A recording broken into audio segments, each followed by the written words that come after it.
الحمد لله رب العالمين والصلاة والسلام على سيد الأنبياء والمرسلين محمد وآله وأصحابه أجمعين.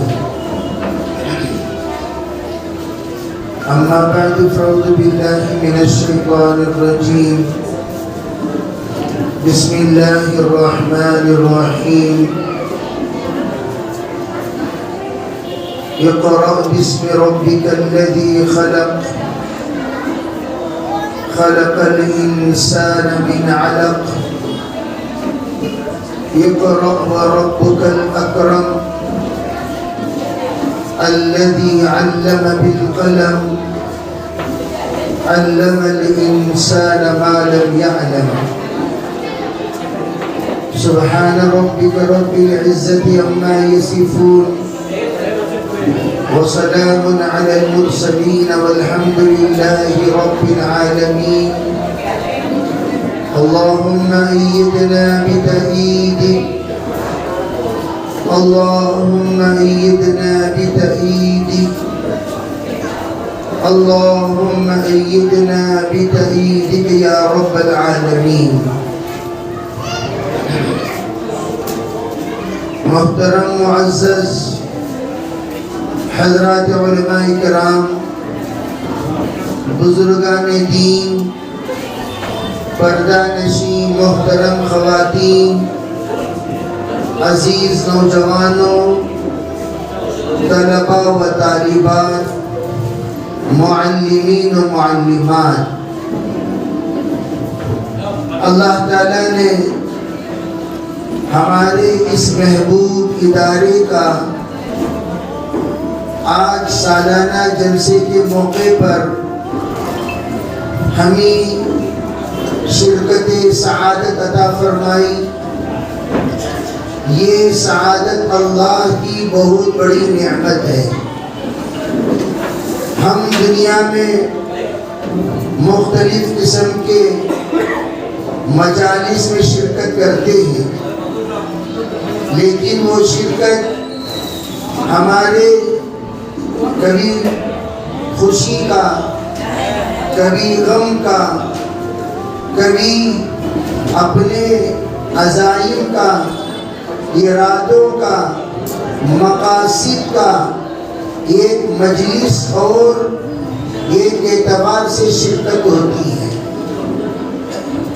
ہم لوگ اپنی زندگی کو کس طرح گزاریں، ہماری زندگی کیسے بنائیں، ہم اپنی زندگی میں کتنے کامیاب ہیں، ہم اپنی زندگی میں کتنے ناکام ہیں، اپنی زندگی کو ہم لوگ کس طریقے سے سنوارنا چاہیے، اس کے لیے سال میں ایک مرتبہ ہر مکتب میں جوڑا جاتا ہے تاکہ ہمارے اس مکتب سے متعلق بچوں نے کیا تربیت حاصل کی اس کا مظاہرہ بھی ہو، اور والدین کے سامنے ان بچوں کی کارگزاری بھی آئے، اور والدین کو اس بات کی ہدایت دی جائے کہ ہمارے بچے جو اس وقت مکتب میں پڑھ رہے ہیں ان بچوں میں الحمدللہ ایسی استعداد اللہ نے دی ہے، تو اس میں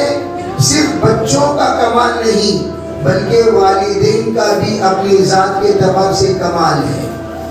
والدین ماشاءاللہ اپنے لیے ایک بہترین درسگاہ کا انتخاب کرتے ہیں، بہترین استاذ کا انتخاب کرتے ہیں.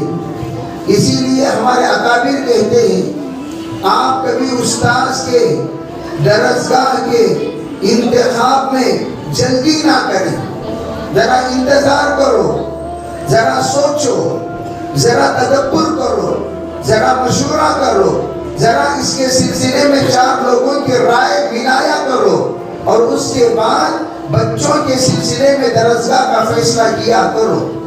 اس لیے کہ استاذ کا جو ہم انتخاب کرتے ہیں یہ استاذ کوئی معمولی نہیں ہوتے. ان کے فکروں کے ہم فکر ہمارے بچے بنیں گے، ان کے عادتوں کے ہم عادت ہمارے بچے بنیں گے، ان کے جذبات جذبہ ہمارے بچے بنیں گے، ان کے علوم کے طلبہ ہمارے بچے بنیں گے، ان کی صلاحیت سے استفادہ کرنے والے ہمارے بچے بنیں گے۔ جب ہم لوگ کامل استاذ کا انتخاب کریں گے، بچے بھی کامل ہوں گے۔ جب ذہین استاذ کا انتخاب کریں گے، بچے بھی ذہین ہوں گے۔ جب فتین استاذ کا انتخاب کریں گے، بچے بھی فتین ہوں گے۔ جس وقت جیسا استاذ کا ہم اختیار کرتے ہیں، اسی طریقے سے بچوں کے اندر صفات منتقل ہوتے ہیں۔ اسی لیے کہا فَانْظُرُوا أَمَّنْ تَأْخُذُونَ دِينَكُمْ، ذرا تم دیکھ لیا کرو جس سے تم دین کا علم حاصل کر رہے ہو، وہ کس مقام کے ہیں، کس مرتبے کے ہیں، ان کا عقیدہ کیا ہے، ان کا جذبہ کیا ہے، ان کا سوچ کیا ہے، ان کا خیال کیا ہے، ان کی فکریں کیا ہیں، ان کے ارادے کیا ہیں، ان کے صفات کیا ہیں، ان کے شب و روز کیا ہیں، ان کی خلوت و جلوت کیا ہے، اسی کے مطابق اللہ تعالیٰ بچوں کی تربیت کرتے ہیں۔ اسی لیے کہا الاناء یترشح بما فیہ، جب کوئی برتن بڑا ہوتا ہے اور چھوٹی چھوٹی پیالیاں سامنے ہوتی ہیں تو وہ بڑے برتن سے جس وقت آپ تقسیم کرو گے، چھوٹی چھوٹی پیالیوں میں اسی وہی چیز اترے گی جو برتن کے اندر موجود ہوگا۔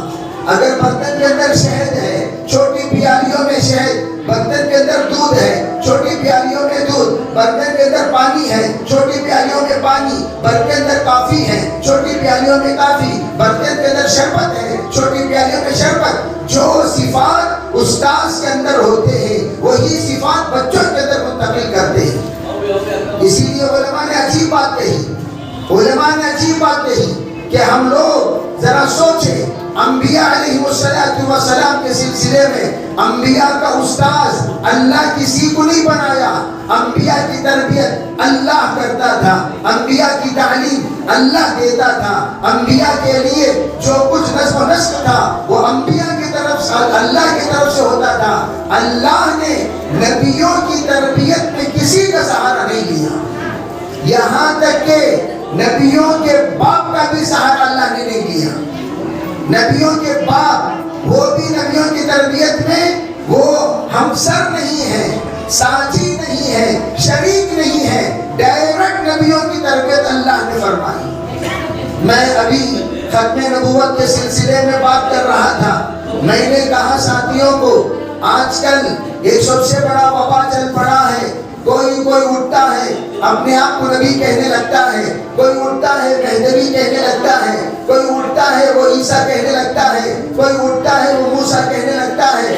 الگ الگ اعتبار سے عجیب عجیب لوگوں کے باتیں ہوا کرتی ہیں، لیکن یہ بات کی طرف توجہ دینا، انبیاء علیہ السلام وہ ہمیشہ یہ چند چیزوں کے اعتبار سے اپنے اندر تخصیص رکھتے ہیں۔ نمبر ایک، انبیاء کا نام ہمیشہ مفرد ہوا کرتا ہے، مرکب نہیں ہوتا۔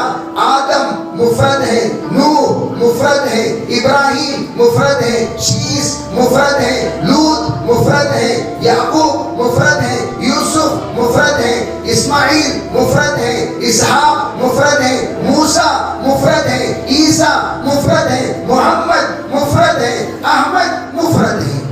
انبیاء کا نام مفرد ہوا کرتا ہے، مرکب نہیں ہوتا۔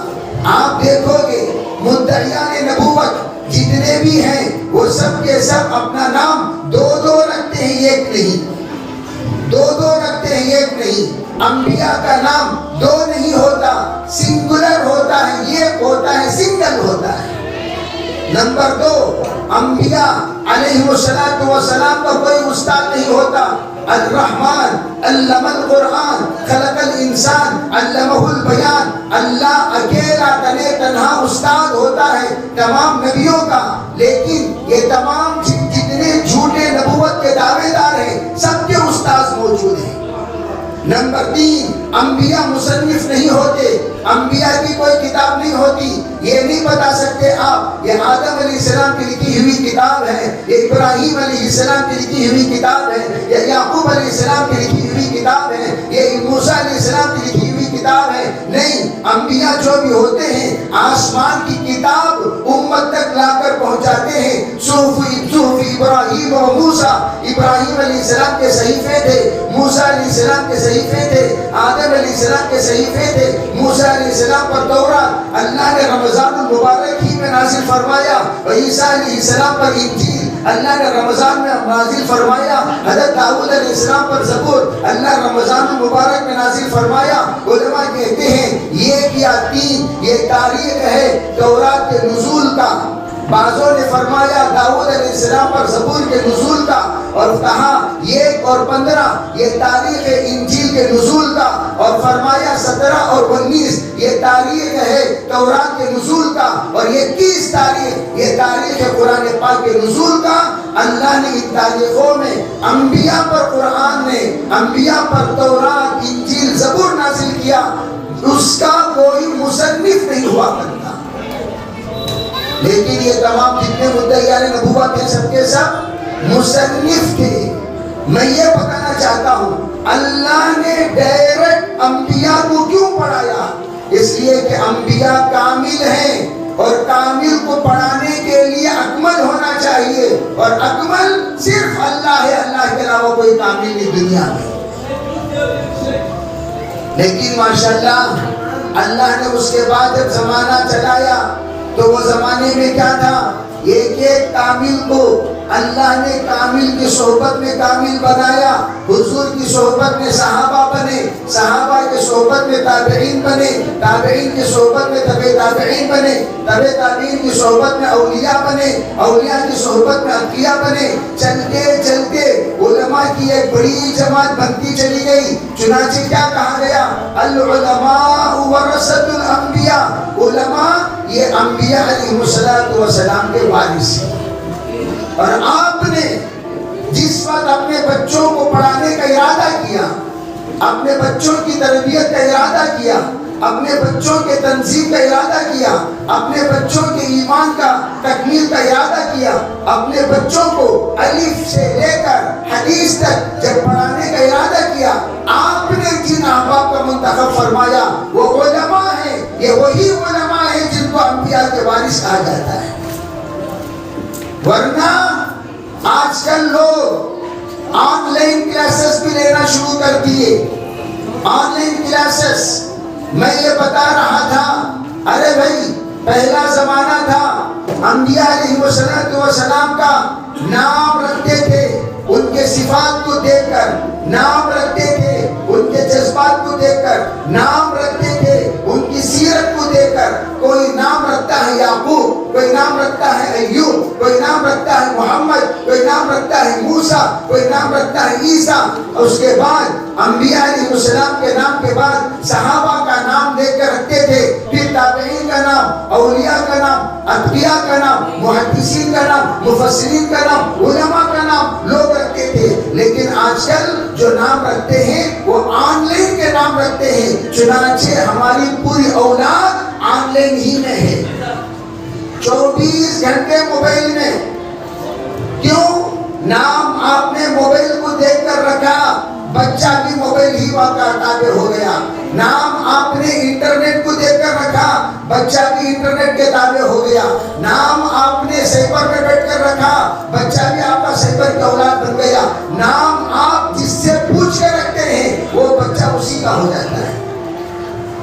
اگر نام قرآن کو دیکھ کر رکھتے بچہ قرآن والا بنتا، نام حدیث کو دیکھ کر رکھتے بچہ حدیث والا بنتا، نام سیرت کو دیکھ کر رکھتے بچہ سیرت والا بنتا، نام اگر آپ تاریخ کو دیکھ کر رکھتے نام بچہ تاریخ ساز بنتا، نام اولیاء کو دیکھ کر رکھتے بچے اولیاء بنتے، نام صحابہ کو دیکھ کر رکھتے بچے صحابہ کے متبعین بنتے۔ لیکن ہم نے کیا دیکھ کر رکھا؟ نیٹ دیکھ کر رکھا، جس وجہ سے کیا کہتا ہے، تم نے نیٹ دیکھ کر رکھا اور یہاں یہ نیٹ کے تابع ہو گیا، نیٹ کے حوالے ہو گیا۔ تو میں یہ عرض کرنا چاہتا ہوں، آپ نے اپنے استاذ کا جو انتخاب کیا وہ ہے علماء کے وارثین، اور آپ کا انتخاب بالکل صحیح انتخاب ہے۔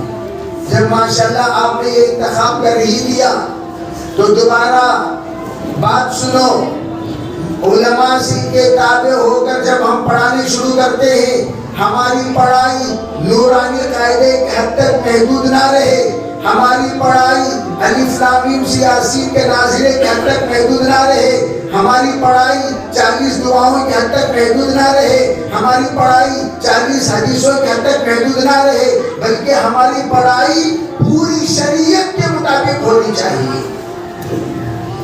ایسا بچہ بنے ہمارا، اس کو پتا چلے حلال کیا ہے، حرام کیا ہے، صحیح کیا ہے، غلط کیا ہے، جائز کیا ہے، ناجائز کیا ہے، اعلیٰ کیا ہے، ادنا کیا ہے، اوامر کیا ہے، نواہی کیا ہے۔ ہمارے بچے کو یہ پتا چلے، یہ دیکھ سکتے ہیں، یہ نہیں دیکھ سکتے، یہ سن سکتے ہیں، یہ نہیں سن سکتے، یہ سوچ سکتے ہیں، یہ نہیں سوچ سکتے، اور یہ ہم پا سکتے ہیں، جو نہیں پا سکتے، اور یہاں پر ہم خرچ کر سکتے اور یہاں نہیں کر سکتے۔ یہ تمیز بچوں کے اندر جب پیدا ہو جائے، میرے بھائیوں، ہمارے بچے اور ہمارے خاندان کبھی گمراہ نہیں ہوگا۔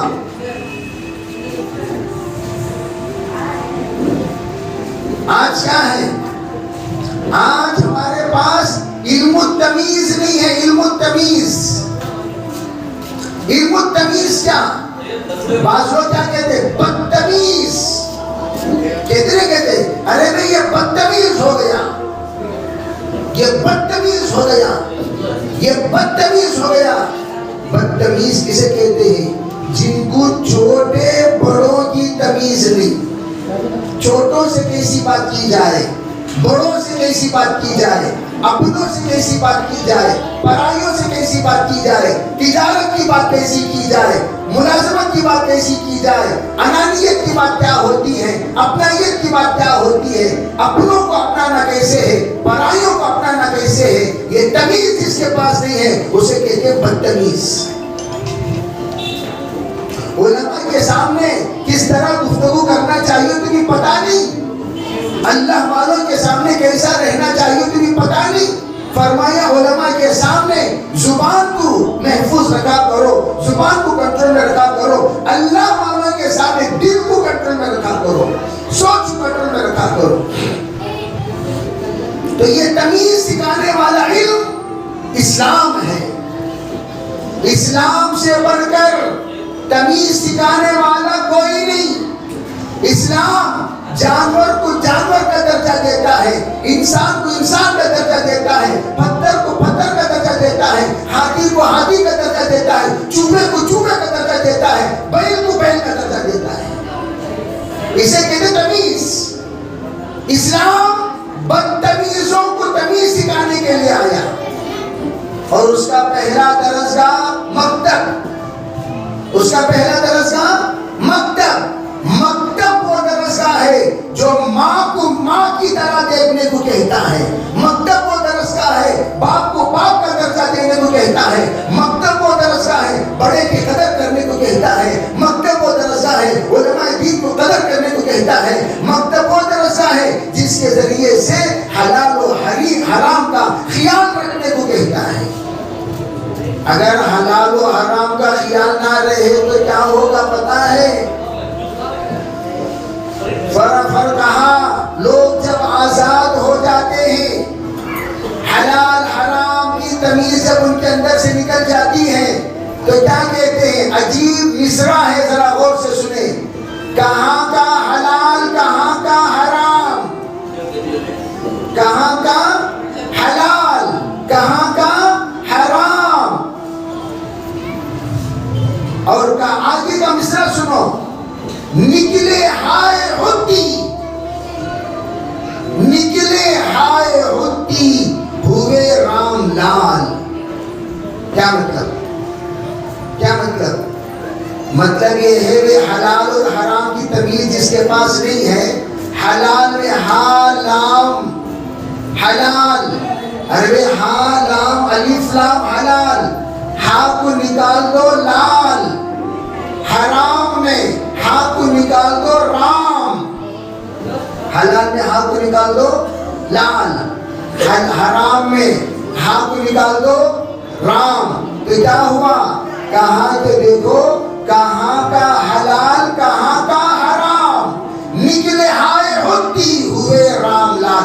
ہا کو نکال دیے، انہیں حلال کی تمیز حرام کی تمیز جب چھوڑ دیا، انہیں مسلمان نہیں رہا، رام لال ہو گیا۔ کیا ہو گیا بولو؟ کیا ہو گیا بھائی؟ رام لال کون ہے؟ جس کے پاس حرام حلال کی تمیز نہیں، جس کے پاس جائز ناجائز کی تمیز نہیں، جس کے پاس بڑوں چھوٹوں کی تمیز نہیں، جس کے پاس پڑھے لکھے ان پڑھ کی تمیز نہیں، جس کے پاس گھوڑا اور گدھا کی تمیز نہیں، جس کے پاس خدا خالق اور مخلوق کی تمیز نہیں، خدا اور بندے کی تمیز نہیں، اسے کہتے ہیں رام لال۔ اور ہمارے بچوں کو رام لال بننے سے بچانے والا درسگاہ یہ مکتب کے درسگاہ ہیں، مکاتب کے درسگاہ وہ ہیں جو ہمارے بچوں کو رام لال بننے نہیں دیں گے، یوں کہیں گے بیٹا تجھے تو تمیز رکھنا چاہیے، یہ حلال ہے یہ حرام ہے، یہ صحیح ہے یا غلط ہے۔ کل کا دن ہمارا بچہ باپ کو باپ کا مقام دے گا، ماں کو ماں کا مقام دے گا، بیوی کو بیوی کا مقام دے گا۔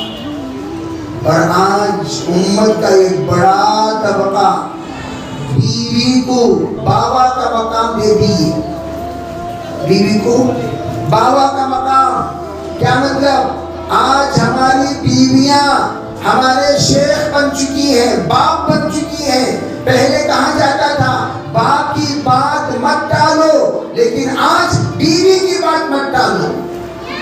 حالانکہ جناب رسول اللہ صلی اللہ علیہ وسلم نے فرمایا ارے بھائی بیوی کو بیوی کا درجہ دو، بیوی کی عزت کرو، بیوی کی قدر کرو، بیوی کو بیوی کا مقام دو۔ کیوں؟ اگر آپ میرے بھائیوں توجہ، کچھ اسباب وہ ہیں جو مکتب میں پڑھاتے ہیں، کچھ اسباب وہ ہیں جو باپ دیتے ہیں، کچھ اسباب وہ ہیں جو ماں دیتی ہے۔ ماں بتاتی ہے اپنے بیٹی کو بیٹی بہترین بیوی بن کر جینا کیسے، یہ سبق بیٹی کو دیتی ہے ماں۔ بہترین شوہر بن کر جینا کیسے، یہ سبق بیٹے کو دیتا ہے باپ۔ اور بہترین ماں بن کر جینا کیسے، یہ سبق ماں دیتی ہے۔ بہترین باپ بن کر رہنا کیسے، یہ سبق باپ دیتا ہے۔ ہم لوگ ظاہری الفاظ پڑھاتے ہیں، الف سے لے کر یا تک پڑھا دیے، سورہ بقرہ سے لے کر ناس تک پڑھا دیے، دعائیں 40 یاد کرا دیے، ہم نے ان کو آداب زندگی بتا دیا، سنتیں بتا دیا، قرآن بتا دیا، نعتیں بتا دی، حدیث پاک سے تعلق جوڑ دیا، قرآن سے رشتہ جوڑ دیا، لیکن قرآن پر چلائیں گے کون؟ وہ اہل خانہ چلائیں گے۔ ہمارے پاس بچے صرف 1 گھنٹے آتے ہیں، 23 گھنٹے تمہارے پاس رہتے ہیں، اور آج اس 1 گھنٹے کی کارگزاری تم نے دیکھی۔ اگر ہم ان بچوں کو کہیں بیٹا 1 گھنٹے کی کارگزاری میں تو تم نے انعام حاصل کرنے کے لائق بن گئے، 1 گھنٹے کی کارگزاری میں تمہیں سراہا گیا، 1 گھنٹے کی کارگزاری تمہیں تعریف کی گئی، 1 گھنٹے کا کارنامہ تمہارا مقام بلند کر دیا، 1 گھنٹے کا کارنامہ آج تم حافظ قرآن بننے کے لائق بن گئے۔ ٹھیک ہے، ذرا ان سب سے یوں کہو چلو ہم میں سے ہر ایک آئیں گے تمہارا گھر تاکہ تمہارا 23 گھنٹے کی کارگزاری دیکھیں۔ ذرا آپ دل پر ہاتھ رکھ کر بولو، اگر آج شام کو ہم جا کر یہی بچوں کو جو آج مصنوعی لباس میں ملبوس ہیں، آج وہ نمازی بنے ہوئے ہیں، آج وہ روزے دار بننے کے لائق ہیں، آج وہ قرآن پڑھنے کے قابل ہیں، آج وہ ایک عزت دار انسان بن چکے ہیں، اگر ان کی 23 گھنٹے کی تربیت کو جا کر گھر میں دیکھیں، پتہ چلے گا ہمارا بچہ جو مکتب میں مسلمان تھا گھر میں یہودی بن کر پھر رہا ہے، گھر میں نصرانی بن کر رہ رہا ہے، گھر میں مجوسی بن کر رہ رہا ہے، گھر میں کافروں کا لباس پہنا ہوا ہے، گھر میں ڈانس کر رہا ہے، گھر میں وہ آڑی ٹیڑھی چیزیں دیکھ رہا ہے۔ تو ذرا بتاؤ ہم نے خراب کیا یا تم نے خراب کیا؟ لوگ آ کر کہتے ہیں حضرت بچہ بگڑ گیا، میں تو کہتا ہوں بچوں پر الزام مت لگاؤ، بچے بگڑتے نہیں بگاڑے جاتے ہیں، بچے بگڑتے نہیں بگاڑے جاتے ہیں، بچے خراب ہوتے نہیں خراب کیے جاتے ہیں، بچے تباہ ہوتے نہیں، تباہ کیے جاتے ہیں. بچے برے نہیں ہوتے، ان کو برے بنایا جاتا ہے. اور ان مکتب کے اساتذہ کا شکر ادا کرو، انہوں نے تمہارے بگڑے ہوئے کو سدھارا اور ہم نے سدھارے ہوئے کو بگاڑا.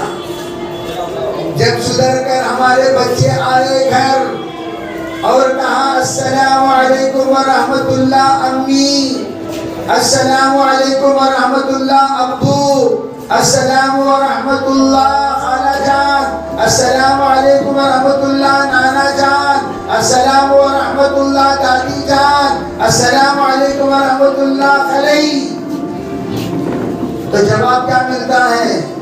کیا بڑا مولوی بن رہا؟ لوگ کیا چھیڑیں گے؟ کیا بھئی مولوی صاحب بن رہا تمہارا بیٹا؟ کیا بھئی بولتے کہ نہیں بولتے؟ کیا بھئی تمہارا بیٹا مولوی صاحب بن رہا؟ آج کل مجھے بہت درد ہوتا ہے. ہمارے یہ بچے جن کو ہم نے مکتب میں چڈی بنی نکال کر ان کو جبہ پیجامہ والا بنایا، جب ان کو نکاحوں میں دیکھتے حضرت صاحب علیہ دیکھے تو کیا چیئے کپڑے نے امی پہنائی سو، کیا چیئے کپڑے نے ابا لائی سو، کیا چیئے کپڑے نے نانی لائی سو، کیا چیئے کپڑے نے دادا لائی سو. کپڑا یہودیوں کا، کپڑا مجوسیوں کا. ارے اسکول یونیفارم ہے، یونیفارم کے حد تک رہنے دو. ٹائی کیا ہے؟ Tie What is the meaning of tie؟ بتائیے ٹائی کیا ہے؟ یہ عقیدہ ہے. وَمَا صَلَبُوهُ وَمَا قَتَلُوهُ. جو لوگ نصارہ کہتے ہیں، یہودی کہتے ہیں عیسیٰ علیہ السلام کو قتل کر دیا گیا، نصارہ کہتے ہیں عیسیٰ علیہ السلام کو سولی پہ چڑھا دیا گیا، ہم کہتے ہیں وَمَا قَتَلُوهُ وَمَا صَلَبُوهُ وَلَكِنْ شُبِّهَ لَهُمْ. نہ عیسیٰ علیہ السلام کو سولی پہ چڑھایا گیا، نہ عیسیٰ علیہ السلام کو قتل کیا گیا، بلکہ اللہ نے آسمان پر اٹھا لیا. اور یہ عقیدہ ٹائی لگا کر ہر ایک عیسائی یہ بتانا چاہتا ہے کہ عیسیٰ علیہ السلام کو ہم نے سولی پہ چڑھا دیا، سولی پہ چڑھا دیا، سولی پہ چڑھا دیا. وہ پورے بچے اسکول کو جاری ٹھیک ہے چھوڑو، اسکول سے آنے کے بعد دیکھو بیٹائی، نکاح میں ٹائی کی کیا ضرورت؟ شادی میں ٹائی کی کیا ضرورت؟ ہاں فنکشن میں ٹائی کی کیا ضرورت؟ گھر میں ٹائی کی کیا ضرورت؟ کیا مطلب؟ تم یہودیوں کی ترجمانی کرتے ہو، نصارہ کی ترجمانی کرتے ہو، صدیقوں کی ترجمانی کرتے ہو، اور مجوسیوں کی ترجمانی کرتے ہو. نہیں، ہرگز نہیں. ہم اپنے بچوں کو مسلمان بنانے کے لیے مکتب میں لا کر چھوڑے ہیں. نیت کرو انشاءاللہ جو بچے ہمارے بنے ہوئے ہیں ہم زندگی میں کبھی ان کو نہیں بگاڑیں گے انشاءاللہ. ارے سب نیت کرو گے، سب نے بگاڑیں گے نہیں. اسی طرح لڑکیوں کو، لڑکیاں ہماری پڑھتی ہیں، پڑھ کر ماشاءاللہ قرآن ختم کرتی ہیں، جس وقت شادی کا نمبر آتا ہے اتنا درجہ تم لوگوں سے درخواست کرتا ہوں نمازی ہے کیا دیکھ کو شادی کراؤ. یہ بھیڑا کی زندگی گزارنے والے نوجوان کمینے، لوفرز، جن کو پیسہ خدا ہے، پیسہ خدا، اس کے علاوہ خدا ہی نہیں. پیسوں کے لیے بکنے والے لوگ، پیسوں کے لیے جھکنے والے لوگ، پیسوں کے لیے چاٹنے والے لوگ، ایسے کمینوں سے قرآن پڑھی ہوئی بچوں نوجوان نماز کیا چیزیں نہیں جانتا. وہ کمینے سے جو تمہیں نکاح کراتی. نمازی بچہ کم کمانے والا ہو، بیوی کو عزت کی روٹی دے گا، نیلام ہونے نہیں دے گا. ورنہ کیا ہوتا پتا ہے؟ یہ بکاؤ داماد جو تمہارے گھروں میں پالتو کتے کی طرح پڑے رہتے ہیں، بکاؤ داماد پالتو کتے کی طرح جو تمہارے گھروں میں تم ہلاتے پڑے رہتے ہیں، جہاں چکنا وہاں جھکنا. تم حلالے کو ساس کے پیچھے پھرتے رہیں گے، تم حلالے کو سسرے کے پیچھے پھرتے رہیں گے. کیوں؟ ذرا ڈالتے رہیں گے ہڈیاں.